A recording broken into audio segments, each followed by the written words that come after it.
प्रभु चरित्र सुनवे को रसिया, राम लखन सीता मन बसिया। यह लाइनें तो हमने सुनी ही थी, लेकिन यथार्थता के जीवन में अगर सामाजिक सुधार करना है तो उन्हीं की लाइन को इबारत मानते हुए हमें नई कहानी गढ़नी होगी। तो ऐसी ही बजरंग सेना का शायद गठन हुआ होगा और दो वो किरदार हैं जो उन्होंने सेना को मजबूती के साथ तैयार किया है। आज हमारे साथ मौके पर मौजूद है। सर, बहुत स्वागत है हमारे चैनल में। धन्यवाद आदरणीय शर्मा जी। बजरंग सेना संगठन का गठन बजरंग सेना के राष्ट्रीय अध्यक्ष रणबीर पटेरिया जी द्वारा परम पूज्य महंत दत्त गोपाल दास जी, जो राम जन्मभूमि न्यास के अध्यक्ष हैं, वो आदरणीय रणबीर पटेरिया जी के गुरु हैं और उन्हीं के आदेश पर इस संगठन का गठन आपने किया था। क्योंकि राम 2014 में भाजपा की सरकार बन गई और जब मंदिर नहीं बना 2016 तक, तो उन्होंने 2016 के बाद रणबीर जी को कहा कि आप सबको छोड़ो, राजनीति छोड़ो, सबको छोड़ो। और बजरंग दल में थे, बोले वहाँ पे आप अनुशासन में आप फंस जाओगे, आप तो अलग से एक संगठन बना करके और इसके लिए संखनाद करो। तो बजरंग सेना का आप गठन करते थे तो पहली जो सोच थी वो तो स्पष्ट हो ही गई, लेकिन आपके ही मन में वह ख्याल क्यों उत्पन्न हुआ? क्योंकि यह जिज्ञासा तो ना जाने करोड़ों भारतीयों के हृदय में थी, ठीक है, लेकिन आप ही क्यों जिन्होंने ये सोचा कि इस तरीके से हम कुछ करेंगे? ये परम पूज्य महाराज श्री जी की प्रेरणा थी और वो लगातार बहुत लंबे समय से अयोध्या के लिए लड़ाई लड़ रहे थे, राम मंदिर के लिए। तो महाराज जी का आदेश हुआ कि अब आप लोग एक नया संगठन बजरंग सेना बनाओ और रात दिन उसके लिए, राम मंदिर के लिए लड़ाई लड़ो। तो हम लोगों ने 1,000 2,000 मोटरसाइकिलें लेकर और गांव-गांव जाके हम लोगों ने लोगों को जागरूक किया और लगातार हम लोग मांग करते रहे कि अब दोनों जगह सरकार आ गई, यूपी में भी आ गई थी और देश में भी सरकार थी। तो लगातार हम लोग आग्रह कर रहे थे माननीय देश के प्रधानमंत्री जी से और माननीय योगी जी से, और वो आग्रह हम लोगों का सुना गया और आज देश अयोध्या में भव्य मंदिर निर्माण हो गया है। 25 नवंबर को देश के प्रधानमंत्री माननीय मोदी जी ध्वज भी चढ़ा रहे हैं वहाँ पर, बहुत लंबा ध्वज। और उसके बाद 7 दिसंबर को हम लोग भी पहुँच रहे हैं, क्योंकि इतना बड़ा संकल्प था वो पूरा हुआ है। तो हम लोग वहाँ जाके खूब खुशियाँ मनाएंगे और 11,000 हनुमान चालीसा की पाठ भी करेंगे। आपके कार्यक्रम में लगातार हम देखते हैं कि हनुमान चालीसा का पाठ किया जाता है। अब तक यह संकल्प कहाँ तक पहुँच गया है? ये निरंतर जारी रहेगा, लेकिन कुछ आंकड़ा अभी स्पष्ट हुआ है?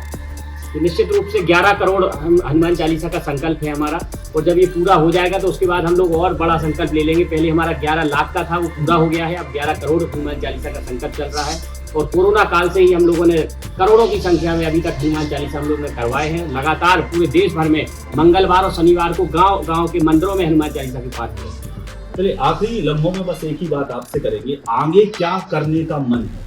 क्योंकि राम मंदिर जिस मुद्दे के साथ संगठन की शुरुआत होती है, राम मंदिर भव्य तौर पर बन चुका है, वहां भगवान श्री राम विराजमान हो गए हैं, करोड़ों लोगों की आस्था का जो विषय था उसके लिए एक न्यास मूर्ति मिल गई है जहां जाकर वह पूजन अर्चन कर सकते हैं। अब लेकिन बजरंग सेना का ध्येय क्या होगा, किस तरीके से काम? बजरंग सेना का सबसे बड़ा और कठिन उद्देश्य है गाय माता की। आज पूरे देश में जो दुर्गति हो रही है, आज गाय माता बेसहारा घूम रही है, और मैं तो इस बात को दावे के साथ कहता हूँ कि हमारे सबके मुंह पे मुश्किल लग गए थे कोरोना काल में। जो गाय माता के समय, पुराने समय में दामन में गाय माता को और बैलों को जब घेरा जाता था तो कुछ नुकसान ना कर ले, इसकी मुश्किल लगाई जाती थी। तब भी हम नहीं चेते हैं।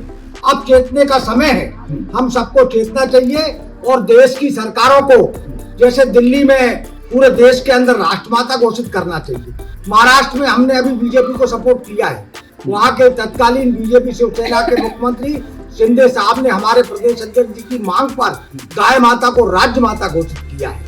तो हम भगवान से प्रार्थना करने जा रहे हैं वहाँ से कि सरकारों को ऐसी सद्बुद्धि दे कि गाय माता को पूरे देश में राष्ट्रमाता और राजमाता प्रदेशों में घोषित किया जाए। इन चीजों को लेकर हमको संघर्ष करना है। गाय के लिए राष्ट्रमाता घोषित करना है, बिल्कुल आप लोगों का संकल्प है। निश्चित रूप से यही संकल्प है। और जब हम लोग 7 दिसंबर को अयोध्या में पहुंचेंगे तो वहां भी हम हजारों की संख्या में एक साथ शपथ लेंगे कि हम गाय माता को राष्ट्रमाता का दर्जा दिलवा कर रहेंगे। चलिए, एक और शंखनाद देखने को मिलेगा बजरंग सेना की ओर से कि अब गाय के लिए राष्ट्र की माता की उपाधि दिलवाना है।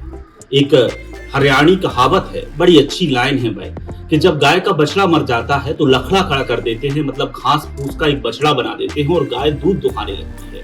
ऐसे ही लॉलीपॉप लगातार देश में ना जाने कितने लोगों ने खिलाई हैं, कि गाय को राष्ट्रमाता हम घोषित करेंगे और चुनावी वादे और दावे के बाद में उन्हें भूलना एक बड़ा लाजमी सा अर्थ बनता हुआ दिखाई देता है।